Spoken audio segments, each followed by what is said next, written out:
और अब सीधा रुख करते हैं इस वक्त आ रही बड़ी खबर का। राष्ट्रीय स्वयंसेवक संघ प्रमुख मोहन भागवत ने कहा कि जाति भगवान ने नहीं बनाई है, जाति पंडितों ने बनाई, जो गलत है। भगवान के लिए हम सभी एक हैं। हमारे समाज को बांटकर पहले देश में आक्रमण हुए, फिर बाहर से आए लोगों ने इसका फायदा उठाया।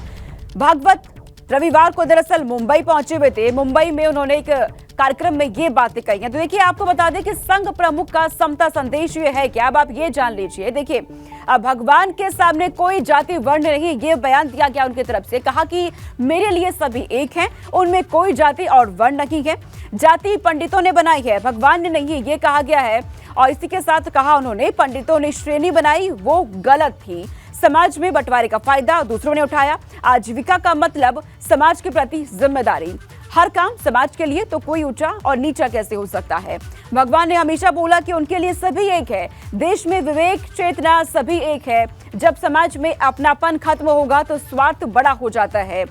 संघ प्रमुख की तरफ से ये बड़ी बातें कही गई है। साथ ही उन्होंने कहा कि किसी भी हालत में अपना धर्म नहीं छोड़ना चाहिए। संत रविदास ने समाज को विकास की राह दिखाई है। तो कार्यक्रम में पहुंचे हुए थे, उस दौरान उन्होंने ये बड़ी बातें कही है। जिस तरीके से आज देखा जा रहा है कि ग्रंथों को लेकर के बार बार सवाल खड़े किए जा रहे हैं, क्या कुछ कहा संघ प्रमुख ने, सुनिए। दोष तर उघड उघड दिसत आहेत। आपल्याच लोकांना पशुप्रमाणे वागवतो, एकमेकांमध्ये भेद मानतो, स्वार्थापोटी आपल्या बांधवांना विकून टाकायला मागे पुढे पाहत नाही। इतका खाली उतरलेला हा समाज हा तर मरायच्याच लायकीचा आहे। याची परंपरा मोडीत काढायच्या लायकीची असं आहे का? असं आहे की नाही हे पंडित लोग समझ सकत नहीं।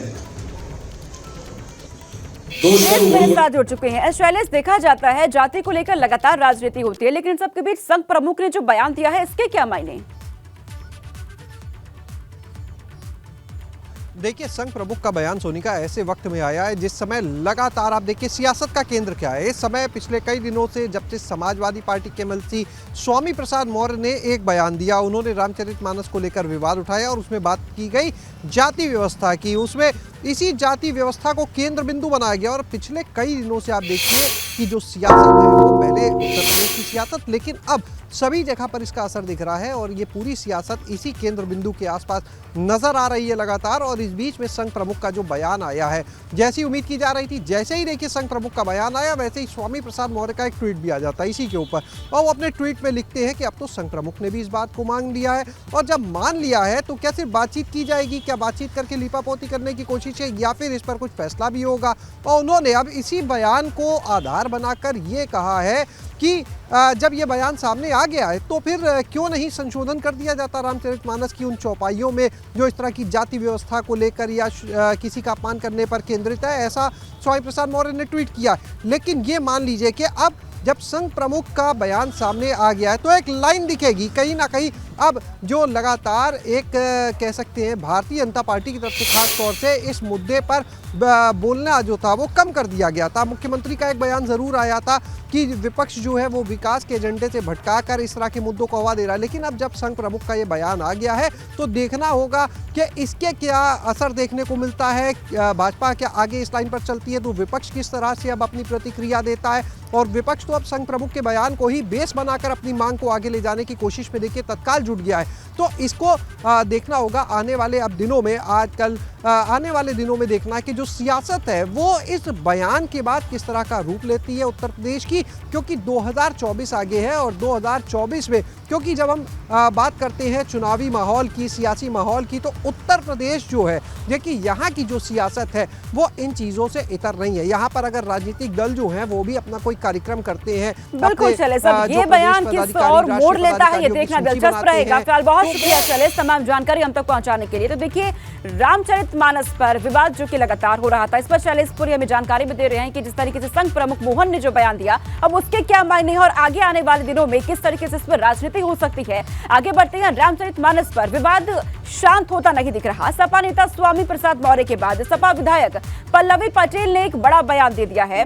कहा कि तुलसीदास रामायण के महज अनुवादक हैं। पल्लवी पटेल ने यह भी कहा कि रामायण के कई वॉल्यूम हैं और रामचरितमानस में तुलसी के निजी विचार। मैंने रामचरितमानस नहीं पढ़ा, ना मैं मानती हूं। मैं सरकार ब्रह्म और मूर्ति पूजन में विश्वास रखती हूँ। किसी एक पंक्ति को हटाने से बात नहीं बनेगी। शूद्र के प्रति ऐसे विचार को जड़ से मिटाना है। बड़े आंदोलन की जरूरत है।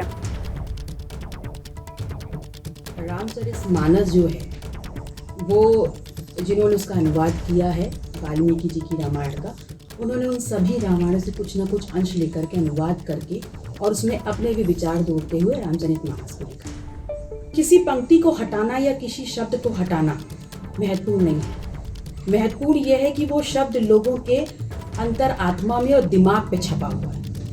तो अगर हमें हटाना है और विरोध करना है तो सबसे पहले अपने आंदोलन को इतना बड़ा करना है कि वो शब्द हमारे दिमाग से हटे, आत्मा से हटे। रामचरितमानस जो है वो जिन्होंने उसका अनुवाद किया है वाल्मीकि जी की रामायण का, उन्होंने उन सभी रामायणों से कुछ न कुछ अंश लेकर के अनुवाद करके और उसमें अपने भी विचार जोड़ते हुए रामचरितमानस को लिखा। किसी पंक्ति को हटाना या किसी शब्द को हटाना महत्वपूर्ण नहीं है।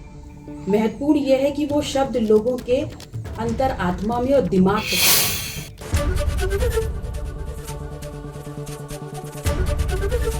एबीपी गंगा, खबर आपकी, जुबान आपकी।